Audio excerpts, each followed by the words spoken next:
Team, I am in Dallas, Texas. I am at the Strategic Launch Network, their annual conference where they bring all of their church planners back. They bring in some speakers to invest in their life. They present the new series of church plants that are going to take place in the next year and a half, and cast vision around that. Before I got here, I got to hang out with our founding pastor, Lee Powell, at his house for a little bit. It was great to connect with him. He says hello. He's proud of the work that you all continue to do and the lives that God continues to use Cedar Creek to change. I got to run into somebody that many of you know, Josh Whitlow. You'll hear from him in just a minute.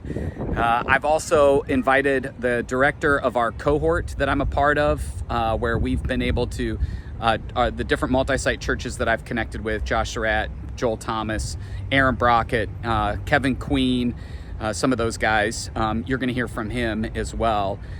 And he just gives some great reminders of some things that we need to keep in mind as we step into this next ministry season. And so my hope is that you'll be encouraged by what God is doing at Purpose Church through Josh.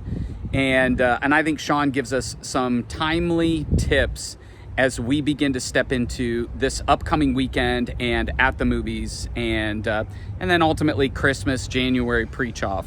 My hope is that you would watch this, and then at the end, would you just take a few minutes to pray for the invites to go out? If you haven't sent an email to your team, encourage them to be praying for the gospel presentation this weekend, the invites that'll be extended, that hearts would be open to the gospel, and that God would use this place to help make heaven more full.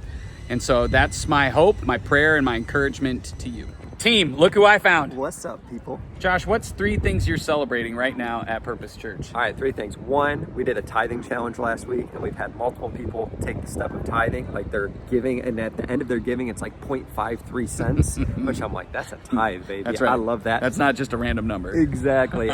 We've baptized 75 people since we started. We're doing a baptism in November, and I know a couple who's getting baptized, named David and Sierra, far from God, and they're going to be getting baptized in November, so we got a bunch of life change stories.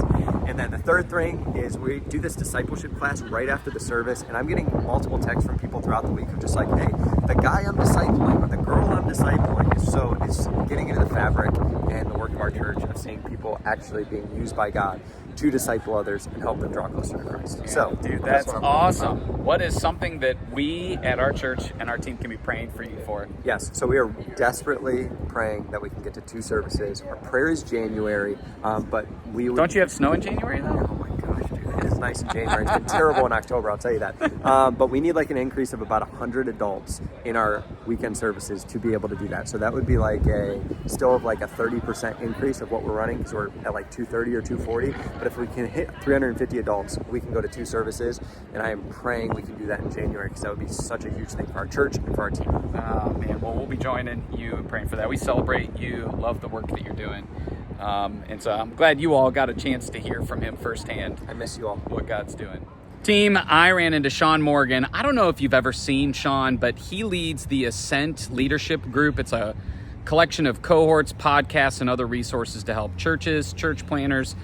I got a bug on my elbow, and others that are just trying to advance the kingdom. And so the cohort that I'm in, he is the leader of, and we've just become good friends. And so I asked Sean, what we're getting ready to go into our busy season. You coach leaders all over. What are a couple practical things that you coach leaders in when they're starting to see their ministry ramp up? Absolutely.